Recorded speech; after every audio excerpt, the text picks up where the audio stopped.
We've listened to grower feedback, and accurately declaring harvests and being compliant can be a challenge. That's why we've created a harvest verification form to help growers be compliant, which will give you peace of mind ahead of potential audits.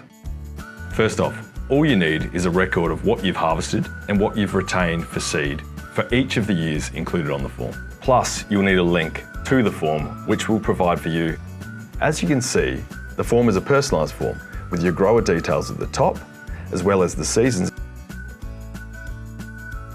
across the left-hand side. Each season is separated into 9 columns, some of which are there to show the information we have on hand, and others are there for you to make your amendments. Okay, I'll take you through the key columns. Firstly, variety. These are the varieties that we have registered for you. You can add a LongReach variety by clicking on the maroon drop-down box. Harvested tonnes. This is the total tonnes of grain that were harvested by the grower in that season. This includes all sales, regardless of if the EPR has been deducted or not, including feedlots and any grain fed to stock on farm and anything that was harvested and retained for seed.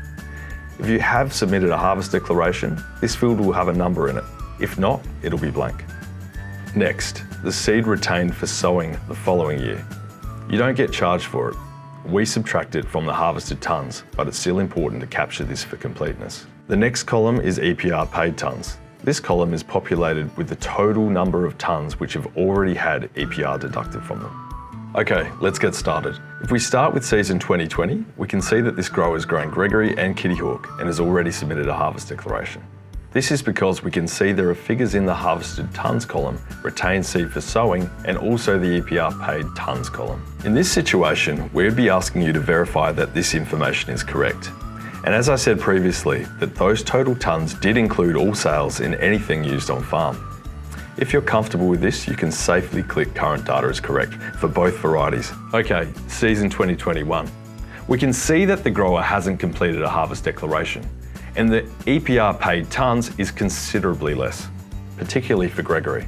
There's a strong chance that this grower has sold his grain to one or multiple buyers who haven't deducted the EPR. So it's a matter of adding up the total tonnes harvested and popping the figure in the revised harvested tonnes column.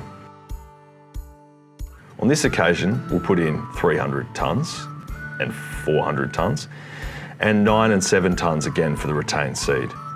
To work out how many tonnes of EPR might still be owing, you can simply subtract the EPR paid tonnes and the retained tonnes from the revised harvested tonnes column. To complete that year, we don't click any of the boxes, but if I wanted to, I could put some comments in the comments section just to explain my changes. For season 22, I've already done a harvest declaration. However, I've noticed that I grew Lancer and it wasn't recorded. So I'm going to click on that Add Variety button, add Lancer, and then enter the number of tonnes that I've harvested. And then that's it. I'm happy with the other data and I click current data is correct, and then I can happily agree the declaration below by clicking on agree.